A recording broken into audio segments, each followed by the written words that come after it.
Good day, poker peeps. This is Sky with Smart Poker Study. It is critical that you learn from your mistakes, but a very smart person once said, you must learn from the mistakes of others. You will never live long enough to make them all yourself. So, on this table, we have a gambler right here. This is my first hand at a fresh table, 5NL 6 max. We are going to learn from this gambler's 11 mistakes that he made in 15 hands. He's going to build up his stack first, and then he's going to, spoiler alert, lose it all. Now, on the screen, you could already see the 11 mistakes are right here. We're going to cover each of them as he makes them throughout the 15 hands, and then we'll also cover some very good lessons learned.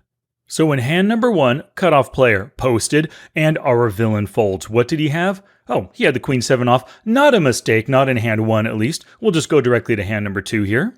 3 folds, and then what do? I elect to fold as well. Hey, he got a walk. Not a mistake here in hand number 2, but hand number 3.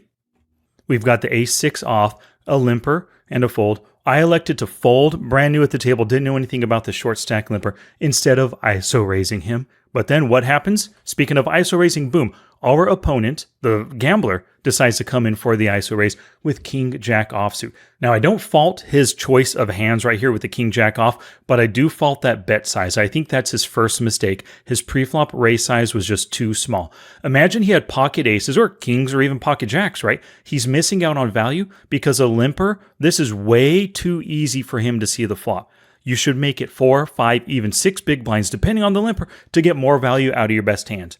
And if he's trying to get him to fold right now with King Jack, well, that's not good enough to get him to fold.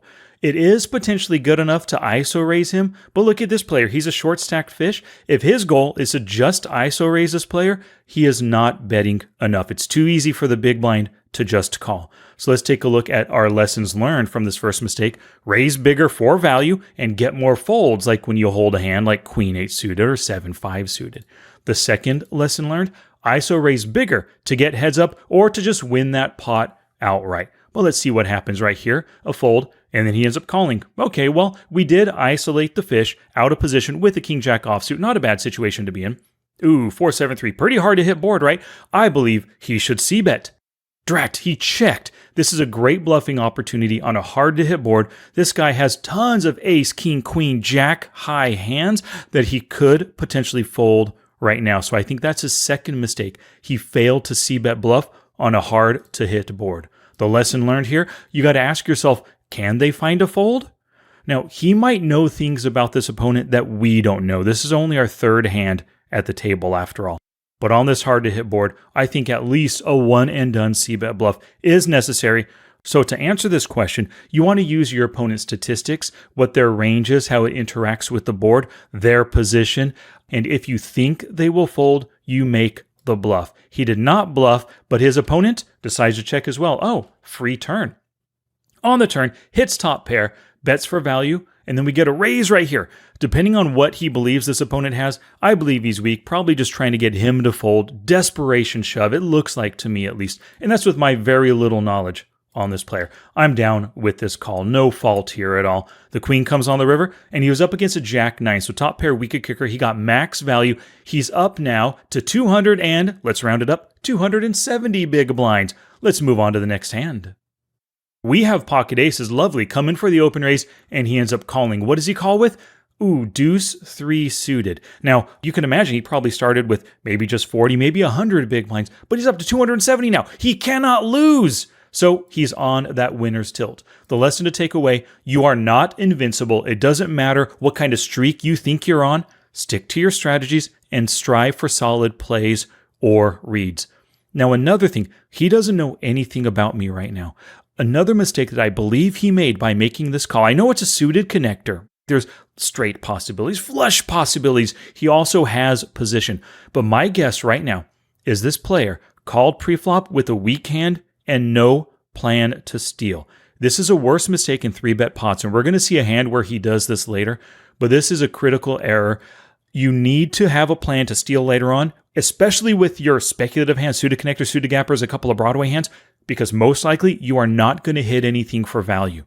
The lesson learned is call with playable hands. I say quote unquote playable because you want hands that have good flop potential. Maybe some strong suited gappers like 10-8 suited, 9-7 suited, and above, but then also all of those Broadway hands, suited aces as well, and of course, pocket pairs, right? But also, know how you'll steal if you do not hit. That is a critical idea. A fold and a call. We're multi-way with pocket aces, flop and top set, loving this, betting 5 for value, and he just calls. This is mistake number 3 in this one hand. Calling with non-showdown value hand, maybe tiny showdown value hand, and without a plan to steal. My guess is he is not calling right now just to bet when I check the turn. He is calling because, hey, I got a pair. I could turn trips. I could turn a deuce for 2 pair. A 4 or 5 can come to give me a straight draw. A diamond can come to get me a flush draw. I'm pretty sure he's only thinking about his hand and the board. This player ends up folding. The 9 comes. I'm loving it. I bet big for value. Drat, he folds. Now, I think that's a good play, folding on that turn. But as you can see, we've got some mistakes. Oh, forgot the lesson learned right here. Before calling, how can I steal it on the next street? Of course, if he flopped ace 3 or a set of 3s, you don't need to ask that question.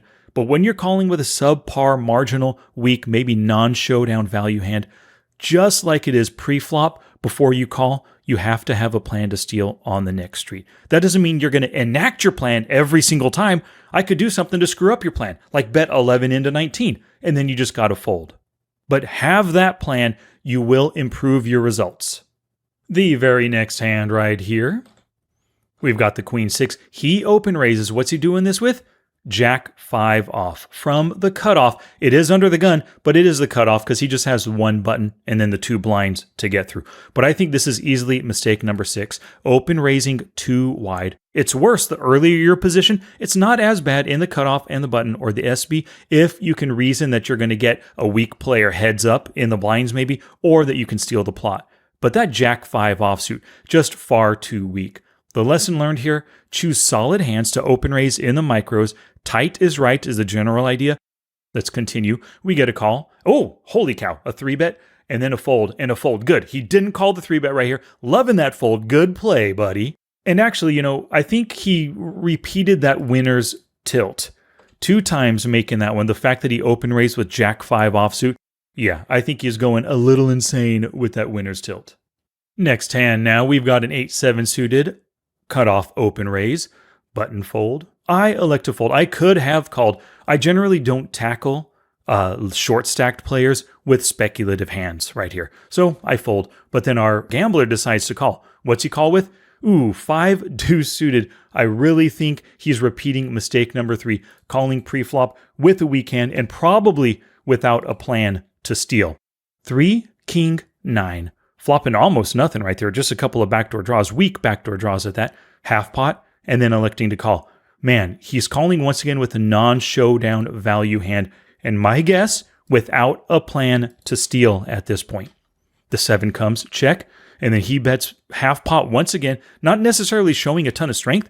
Double barreling half pot. This is a decent spot for him to bluff raise, but then he doesn't. So I'm not saying it was a great spot to bluff raise, but I don't really think that he had a plan at all, repeating mistakes 3 and 4 here. Now for the next hand here, he folds, we fold our deuce 8, and our gambler in the small blind open raises now to 3 big blinds with Jack 7. Now, I could say that this is a mistake. Maybe he's playing a little bit too wide, but he is in the small blind. Only 1 player to get through. Maybe he knows more than we know about him, and maybe he is capable of folding in the big blind versus a 3 big blind open. And hey, it works. So I'm not going to count this one as a mistake. The next hand right here, a raise, and then a fold, and then a 3-bet. What's he doing this with? Ace queen off. I love the hand that he chose. I do not like that size at all. Once again, repeating this mistake. Preflop raise was just too small, missing value, and not getting the fold. If he wants him to fold, it's just not going to work for 2 more big blinds. Plus, we got a fishy player. He's only making it 4 big blinds for him to call, 4.6 and only 2. He's not even likely going to isolate this player right here. So, yeah, mistaken bet size. Oh, small blind fish ends up calling. Fold. And then, of course, a call. He made it just too easy for him to call. 6, 9, 4. Another hard-to-hit board. Does he see bet bluff? And he does. Good. This time he did not make that mistake. Drat, we get a call from a short stack. That pot is 38.8. He's only got 17 behind. That's a key thing. I don't know if the gambler is paying attention to the pot size and then the stack size of his opponents, but it's a critical idea, especially if you are bluffing right now. Man, it's going to be really hard on the next street with such a big pot and a small stack to get him to fold. The ace comes, hey, no worries about folding now. We want value out of this guy. A check, and then betting gets a call. So I love the bet. The fact that he bet, just going for value against this player. And he called, and oh, drat, he ran into pocket fours. So now his winner's tilt is potentially starting to turn into some anger right here because he lost a few hands in a row. He was up to 270. Now he lost 50. He's down to 220 big blinds. We're going to be paying attention from this point forward and seeing if maybe now he is getting angry and starting to tilt. Now in this next hand, let's notice this player's stats. We've only seen 8 hands on him, but he's an 86-57 player. Total gambler, especially how we've seen some hands get to showdown and the weakness and the mistakes that we've been watching him make already. We fold the 7 deuce off. He open raises. What's he open raise with? Ace 10 offsuit. Can't fault that raise out of the cutoff. A couple of folds and then a call. Okay, ace 10-9, sweet. Flop into pair. Let's get some value. Betting half pot. Cool beans. Oh, we get a raise right here. Now, he comes back over the top. I love this. I always say get value while the getting's good. This player has a ton of gut shots, open-enders, flush draws, weaker aces in his range right now that he's potentially getting value from. Loving the bet right here. I could argue for a larger size, but I can't fault that he made the value bet. Going for value, drat, he got a fold. But now he's back up to 233 big blinds. In the next hand, 9-8, we fold villain. Open raises with ace 9 offsuit. Don't fault this. It's a little wide from the MP for my taste, but I'm fine with it. 3 folds, and the big blind unknown player decides to 3-bet to 11 big blinds. And then our gambler decides to call. Now, I think this is a repeat of mistake number 3 right here, calling preflop with a weak hand and no plan to steal. And it's worse in 3-bet pots, even when you're calling in position. That pot after his call, 22 big blinds, 89 big blinds. That stack to pot ratio is 4-1. Beyond the flop especially, it's going to be very tough to get this guy to fold with any pair or any kind of draw, just because there's so much he's already committed to that pot. Now, the reason why I really think he doesn't have a plan to steal, let's take a look at this flop right here. Jack 5 deuce, hard to hit board, ace king, ace queen, 9s, 8s, maybe even pocket 10s, that 3-bet preflop, not necessarily going to like that right here. And he only bets quarter pot. Feels like a total steal if he called preflop with the plan of using his position to bet when he checks or raise when he bets small. That should be his plan. He should go through with it, but he folds instead. So I think this is mistake number 7. Failed to follow through with the steal plan, assuming he had a steal plan in the first place. The lesson learned, you made a plan and you have the opportunity to go through with it. Just do it. Don't be scared. Next hand, open raise. Oh, geez, 10 deuce offsuit. I think this is a repeat of another mistake, open raising too wide, and it's worse from the EP because now, obvious steal, he has 5 players to get through. So we are going to say, repeat mistake again. A couple of folds, button decides to call. Now, this could have been a 3-bet, but like I said, he's maybe getting angry. He's already called a 3-bet with a subpar hand. There's a good chance he's going to just be calling my 3-bet. I don't want to necessarily bloat the pot with an ace 8 offsuit here. Let's go to the flop here. 10, 3, 6. Okay, he's got a top pair hand. He bets for value 3/4 pot and gets a call. Interesting right here. And now the 4 comes. Okay, now you got a gut shot plus your top pair. Weak kicker. Oh, holy cow. Now you're betting a little bit too big right here, and then you get a call. 2 streets right now. We saw before when he had a strong top pair hand, he bet half pot. Now he's betting bigger, like 3/4 pot with a top pair weak kicker. I think he is getting angry. He is now spewing chips with that weak kicker, top pair weak kicker, or maybe a weak bluff, which we will see. Spoiler alert, we'll see an instance of this one later on. But I think this is his next mistake right now. Top pair weak kicker, it's often worth 1 street of value, maybe 2. In general, you want to try to see showdown cheaply. Do not overplay these hands. And of course, when your opponent is calling 2 streets in a row, I think he's already made this mistake. Failed to consider their range. He's only looking at his whole cards and the board, thinking about, I got top pair plus a draw. I gotta bet big again. The idea of just checking and trying to see a cheap river and a cheap showdown, probably doesn't even occur to him. So I think this is his next mistake in this hand. He's not asking himself, what's he doing this with? Or can he do this with worse? And I guarantee he's not asking himself these questions, because look what happens. The king comes, he bets big. Holy cow, we got a shove. So what's he doing this with? Or can he do this with worse? Right now, Gambler just has top pair weak kicker. Is this player, look how much he had committed, 31. He's not committing 47 more big blinds to try to get him to fold. Very unlikely that this is a bluff. He's only betting for value. Is he betting for the best hand that you beat? Is he doing this with pocket nines? No, he isn't. He's only doing this with better hands. This call is a humongo mistake right here, and it ends up costing him 5-7. The player called a big bet on the flop and got lucky and hit on the turn. Boom, built up to 191 big blinds. But villain, our gambler here, down to 122 big blinds right now. Oh, and then one more lesson learned right here from mistake number 8. Let gamblers spew chips and call them down with top pair. And so I really like how he called on the turn when he hit that straight. And then that should be my plan. When I see this player go from 270 down to 122 big blinds right now, he is spewing. He is probably angry. He's a gambling player. He's going to do everything he can to try to get it back. I should be trying to get in as many positive EV profitable spots as I can against Gambler. And because he did make that call and lost a ton of chips, I really think he is tilting by now. Mistakes lead to loss, which leads to anger, leads to more mistakes, more loss, tilt, and then eventually losing it all. My big recommendation, when you're feeling that anger, you're making mistakes, and you could end up in tilt, just take a break. Sit out for one full round. Sit out for 10 minutes. Close the table. Come back in a half hour when you can calm down and play with a level head. Another lesson learned, pay attention to spot that anger. Spot those tilting players and put yourself in positions to try to exploit it. Next hand here, we've got the ace-queen, raise, fold, and I elect to 3-bet, and then he folds. Hey, that hand worked out. Not a mistake on Gambler's part here. Next hand, 3 folds, 5 deuce off, I elect to fold, and then in the small blind, he raises to 3 big blinds with ace deuce suited. Loving this, no fault here. We get a call. Flop comes queen 10-4. He checks, and then he checks. Now, I don't mind this check. Players defend their big blinds with a ton of Broadway hands. There's 2 Broadways out there. He doesn't have much like backup equity, backdoor flush draw, a couple backdoor straight draws. I'm totally fine with checking because fish like this will often check behind and let you see the turn for free like you want. So the 3 comes, picked up a gut shot. Loving that small bet right here, just putting some pressure on this opponent, and then he just called. Okay.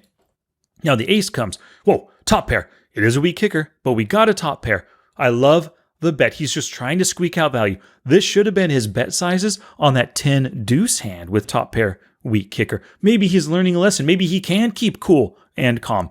He just calls, and then boom, called with a flopped bottom pair hand. Way to get value. Sometimes even when players are making mistakes and they're angry and tilting, they can make some pretty nice, calm, reasoned, logical plays. But let's go to the next hand. All right, couple of folds. I open raise. He just calls right now on the button with, Jack 6 off. I think this is once again call preflop with no weak hand. As we've seen already, he probably doesn't plan to steal. I think he is just tilting right here by making this call. This is such an easy fold. If he was in his right mind, he's folding as well. Plus, because you got 2 extra players to worry about here, man, it's going to be really tough for him to win anything in this pot without a plan to bluff me later on. We get a call and then a fold. Okay, 7-8 jack, 2 spades, check, and I bet, make a small bet. Boom! Huge bet, top pair, weak kicker. I think he is once again spewing chips with top pair, weak kicker. This is a mistake, or a repeat of mistake number 8. Oh crap, we get a call. And of course, I end up folding. He is not thinking at all about this player's range. He is not caring.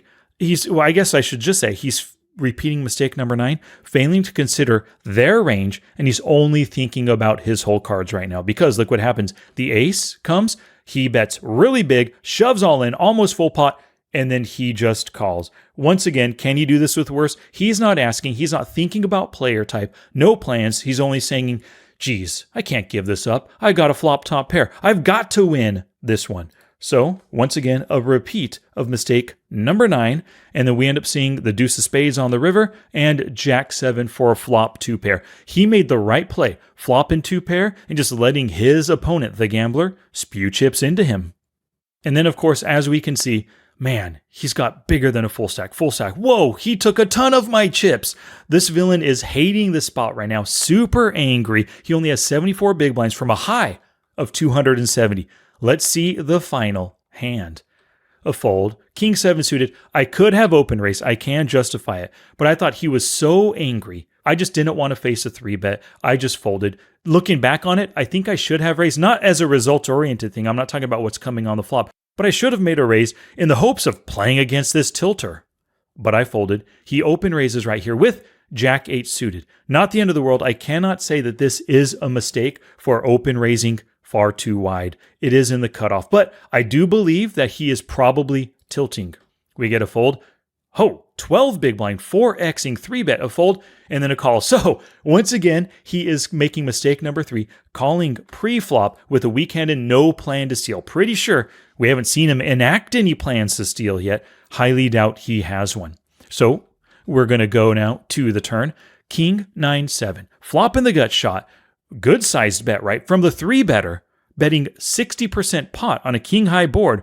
Wow, smells like a ton of strength, right? What does gambler do? Oh, he shoves right here. Now, I think this is spewing chips with a very weak bluff. Not much equity, plus not a really good chance. This guy looks 30/10, possibly a passive player, but he 3-bet preflop to 12 big blinds. You always got to remember what your opponents did, the actions that they made, the sizes that they used on prior streets. He's not thinking about any of that at all. He's not asking what's he doing this 60% pot bet with in a 3-bet pot from out of position as a 3-better. Not considering any of that. He's just looking at a gut shot. And if I win, hey, if I win, I'll be able to take down 149 big blinds. I'll be back up over 100. That's my guess, like I said, what he's thinking. So I think for sure he is tilting once again, and he's spewing those chips like mad. Let's see what happens here. The deuce comes on the river, and a king queen. Maybe a little bit wide of a 3-betting hand, but here's the great thing. He was targeting a very loose aggressive, gambling maniacal, probably tilting player. So I love his pre-flop 3-bet. Even though it is just a king queen, what a great hand to do it with this. What a great flop for him as well. Everything worked out for him. For him, he chipped up. For him, he chipped up. But our gambler lost his entire stack. So these are the lessons learned. Oh, my bad. Couldn't find a fold when obviously beat. That was in the prior hand and then this hand as well. The lesson learned. So actually what I could say is he did this mistake twice. You got to tighten up big time pre-flop because the less weak hands that you play, the less tough and losing spots you're going to get into. And of course, to find a fold when you're beat, ask yourself, what's he doing this with? Can he do this with worse? If you don't know what he could do it with, or he only does it with better hands, yeah, you can find the fold right there. All right, thank you so much for watching. If you enjoyed the video, please give it a thumbs up down below, leave a comment, and I'll see you in the next one.